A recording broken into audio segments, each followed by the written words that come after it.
ప్రేక్షకులకి మీ రామచంద్రమూర్తి నమస్కారాలు.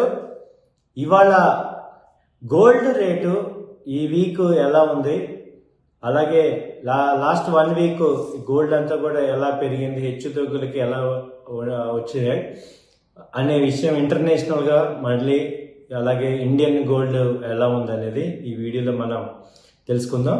ముందుగా ఇంటర్నేషనల్ గోల్డ్ అసలు లాస్ట్ వీక్ అంతా కూడా ఎలా మూవ్మెంట్ వచ్చింది అంటే చూద్దాం. డాక్టర్ సచిన్ రాజ్ అత్యాధునిక వరల్డ్ క్లాస్ ఫిజియోథెరపీ ట్రీట్మెంట్ తో అన్ని రకాల నొప్పులకు శాశ్వత పరిష్కారం. ఇది 17వ తారీఖు వచ్చి ఇంటర్నేషనల్ గోల్డ్ వచ్చి 2011 దగ్గర క్లోజింగ్ అయింది. అలాగే 18/1/2024 నాడు ఇది $2020 దగ్గర క్లోజ్ అయింది.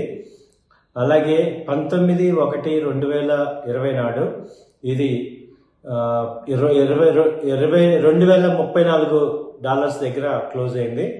అలాగే సేమ్ 22/1/2024 నాడు ఇది 2020 దగ్గర క్లోజ్ అయింది. 23/1/2020 నాడు తీసుకుంటే ఇది 2027 దగ్గర క్లోజ్ అయింది. పెద్దగా మార్పులు ఏమీ రాలేదు. ఈ లాస్ట్ 1 వీక్ నుంచి కూడా $20 మాత్రమే తేడాగా వచ్చింది. అలాగే 24/1/2024 నాడు ఇది 2018 దగ్గర క్లోజింగ్ వచ్చింది. అలాగే 25 కూడా సేమ్ 2019 దగ్గర క్లోజ్ అయింది. సో లాస్ట్ 1 వీక్ 10 డేస్లో చూసుకుంటే గోల్డ్లో పెద్దగా మార్పులు రాలేదు. అయితే ఇది 28/12/2023 నాడు 2092 దాకా హైయెస్ట్ హై వెళ్ళింది. అక్కడి నుంచి చూసుకుంటే ఇది $100 దాదాపు $90 తగ్గింది. 17/1/2024 నాడు $100 తగ్గింది. ఇది ఇప్పుడు ఇంటర్నేషనల్గా కూడా ఒక 20-30 పాయింట్స్ $20-30 మధ్యలోనే ట్రేడ్ అవుతుంది. అలాగే ఇప్పుడు మనం ఇండియన్ గోల్డ్ రేట్కి వస్తే ఇది జనవరి 17, 2024 నాడు 24 క్యారెట్ గోల్డ్ వచ్చి 62,950 దగ్గర క్లోజ్ అయింది. 380 పాయింట్లు డౌన్ అయింది, తగ్గింది ప్రీవియస్ క్లోజింగ్ కన్నా. అలాగే 18 జనవరి 2024 నాడు 62,620 దగ్గర క్లోజ్ అయింది. ఇది $330 తగ్గింది. 19 జనవరి 2024 నాడు 62,950కి వచ్చింది. అంటే ఇది 330 పాయింట్లు పెరిగింది. క్రితం రోజు 330 తగ్గితే అదే నెక్స్ట్ డే నాడు మళ్ళీ 330 పెరిగింది. 20 జనవరి 2024 నాడు 63,050 దాకా వచ్చింది. అలాగే 21 జనవరి, 22 జనవరి, 23 జనవరి ఈ 3 రోజులు కూడా ఒకటే రేటు మెయింటైన్ అయింది, 63,050. ఎందుకంటే మార్కెట్స్ క్లోజ్ అయినాయి. అలాగే 24వ తారీఖు నాడు 63,000 దగ్గర క్లోజ్ అయింది. అంటే ₹50 పాయింట్లు తగ్గింది. అలాగే 25 జనవరి తీసుకుంటే మళ్ళీ ఒక 50 పాయింట్లు తగ్గి 62,950 దగ్గర క్లోజ్ అయింది. ఇది ఈ వారం మొత్తం చూసుకుంటే 17వ తారీఖు ఏ రేటు ఉందో ఇవాళ 25వ తారీఖు కూడా అదే రేటు, 300 పాయింట్లు ప్లస్ ఆర్ మైనస్ దగ్గర క్లోజ్ అయింది. సో 62,950 ఇది 24 క్యారెట్ గోల్డ్. అలాగే 57,700 అనేది ఇది ఆర్నమెంట్ గోల్డ్, 22 క్యారెట్ గోల్డ్ అంటాం. 57,700 దగ్గర అది క్లోజ్ అయింది.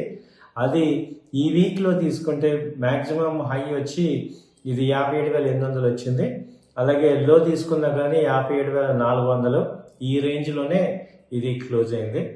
ఇది ఈ వీక్ లాస్ట్ వీక్ గోల్డ్ యొక్క స్థితిగతులన్నీ. అలాగే చాలామంది అడిగేది ఏంటంటే గోల్డ్ని మనం ఫిజికల్గానే కొనాలా, బిస్కెట్ రూపంలో కొంటే ఎలా ఉంటుంది, లేదా ఏదైనా గోల్డ్ ఈటీఎఫ్ ఎలా ఉంటుంది, లేదా గోల్డ్ సోవరెన్ బాండ్స్ బెటరా, ఏ రకంగా మనం గోల్డ్ని స్టోర్ చేసుకోవటం సేవ్ చేసుకోవటం బెటర్ అని అడుగుతున్నారు. సో ఈ గోల్డ్ ఏంటంటే ఉన్న ఆప్షన్స్లో మేజర్గా ఆర్నమెంట్స్ ఇమీడియట్గా చేయించుకోవాలనుకుంటేనే ఇది 22 క్యారెట్ గోల్డ్ ఆర్నమెంట్స్కి బెనిఫిట్ అవుతున్నాయి. ఇప్పుడు దానికన్నా లాంగ్ టర్మ్ పాయింట్ ఆఫ్ వ్యూలో సేవ్ చేసుకోవడానికి ఈ గోల్డ్ అనేది ఒక మంచి అవకాశంగా అనిపిస్తుంది.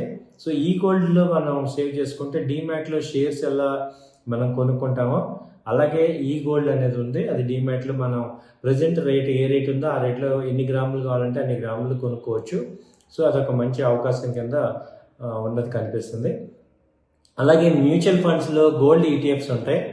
సో గోల్డ్ ఈటీఎఫ్లో కూడా మనం పెట్టుబడులు కొంత అమౌంట్ సిస్టమేటిక్ ఎస్ఐపి లాగా దాన్ని ఇన్వెస్ట్ చేసుకోవచ్చు.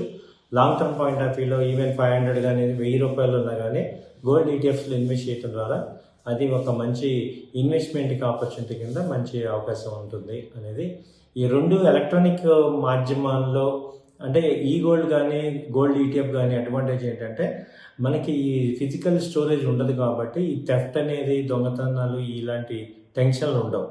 కాబట్టి కొంత మొత్తమైనా కానీ ఇలాంటి వాటిల్లో పెట్టడం అనేది శ్రేయస్కరం అనేది మేమందరం నిపుణులందరూ కూడా భావిస్తున్నాం. థ్యాంక్ యూ అండి. ఇలా ఎవ్రీ వీక్ మీకు గోల్డ్ ఈటీఎఫ్ గోల్డ్ గురించి అప్డేట్ చేస్తూ ఉంటాం. ఈ వీడియో చూసినట్లయితే మీరు మళ్ళీ మీ సబ్స్క్రైబ్ చేయండి, అలాగే షేర్ చేయాల్సిందిగా కోరుచున్నాం. థ్యాంక్ యూ అండి. నమస్తే.